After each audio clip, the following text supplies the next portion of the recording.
ಹೀಗೂ ಇರ್ತಾರಾ ಅಂತ ದೇವಸ್ಥಾನದಲ್ಲಿ ಕಳ್ಳತನ ಮಾಡಿ ದೇವರಿಗೆ ನಮಸ್ಕಾರ ಮಾಡಿ ಹೋಗಿರೋದನ್ನು ನೋಡಿದ್ದೀವಿ. ಆದರೆ ಭಕ್ತನಂತೆ ಬಂದು ದೇವರ ಚಿನ್ನಾಭರಣಗಳನ್ನು ಕದ್ಕೊಂಡು ಹೋಗಿರುವಂಥದ್ದು ಮಾತ್ರ ಅಬ್ಬಬ್ಬಬ್ಬ.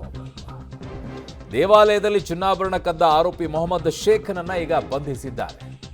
ಇದನ್ನೇ ಯಾರಾದರೂ ಮಸೀದಿಯಲ್ಲಿ ಮಾಡಿದ್ದಿದ್ರೆ ಏನಾಗಿರೋದು? ಒಬ್ಬ ಹಿಂದೂ ಹೋಗ್ಬಿಟ್ಟು ಕಳ್ಳತನ ಮಾಡಿದಿದ್ರೆ ಏನಿರುತ್ತೆ? ಅಲ್ಲೇನಿರುತ್ತೆ ಬಿಡಿ ಕಳ್ಳತನ ಮಾಡೋಕ್ಕೆ.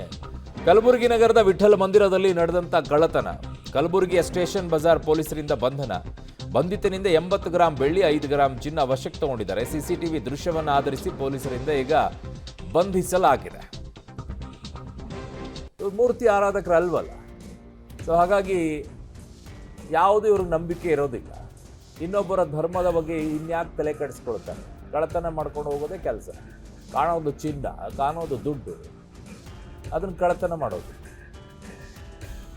ಇವರು ವಾಪಸ್ ಯಾರಾದರೂ ಮಾಡಿದ್ದಿದ್ರೆ ಈಗ ಇದ್ರ ಬಗ್ಗೆ ಏನಾದರೂ ಹೇಳಿಬಿಟ್ರೆ ಓಹೋ ನೀನು ಕೋಮುವಾದಿ ಅಂತ ಅನ್ನೋದು. ಅದು ಹೆಂಗ್ರಿ ಧೈರ್ಯ ಬರುತ್ತೆ ನಿಮಗೆ? ಈಗ ವಾಪಸ್ ಯಾರಾದರೂ ಏನಾದರೂ ಹೆಚ್ಚು ಕಡಿಮೆ ಮಾಡಿದ್ದಿದ್ರೆ ಬರೀ ಮಸೀದಿಯ ಮುಂದುಗಡೆಗೆ ಗಣೇಶನ ಮೆರವಣಿಗೆ ಹೋಗ್ತಾ ಇದ್ರೇ ಲಬೋ ಲಬೋ ಲಬೋ ಲಬೋ ಅಂತ ಬಡ್ಕೊಳ್ತಾರೆ.